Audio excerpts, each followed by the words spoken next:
A lot can change when a new generation of Americans discovers its wallet. World War II resentment of the Japanese people meant that Americans in the immediate post-war era avoided Japanese goods. Japanese stuff was the original junk, and their cars were nothing but tin cans. At a certain moment in time, this was true. But it neglected the divergent trajectories of growth and ambition.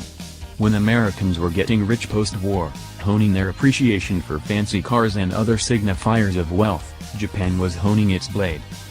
This often meant exploiting some economic advantage. The first was the oil embargo of 1973, and Honda and Toyota had fuel-efficient commuter cars at the ready.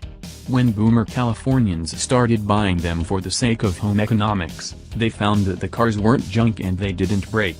Japanese cars flooded the West Coast and migrated east, rejections of old orthodoxies, symbols of frugality but also forgiveness. Japan Incorporated saw another economic opportunity in the early 80s, when the gap between its currency and the rest of the world's was cosmically wide.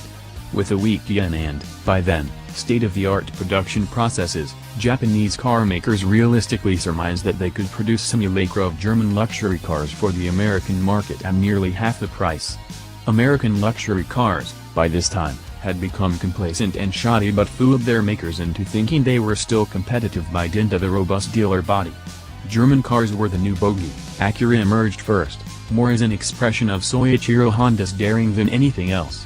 But Toyota was more focused, pitting its first big luxury sedan against the world's best car, the Mercedes-Benz S-class. It worked.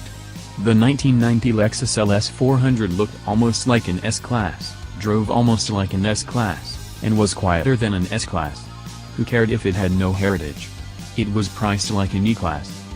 And so set a pattern. Honda as Acura, Nissan as Infiniti, and Toyota as Lexus built reliable, refined, high-value cars to reshuffle the luxury car deck.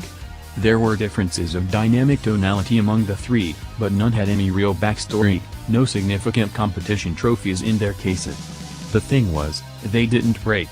And they exposed some important things about the people who buy luxury cars. By and large, they care a lot about their money, they care a lot about their time, and they care a lot about how they're treated.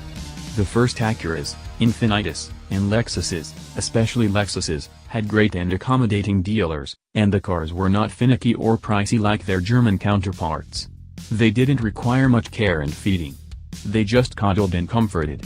The first wave of the Japanese luxury invasion proved that frugality and forgiveness, mechanical in this case, were more important than history.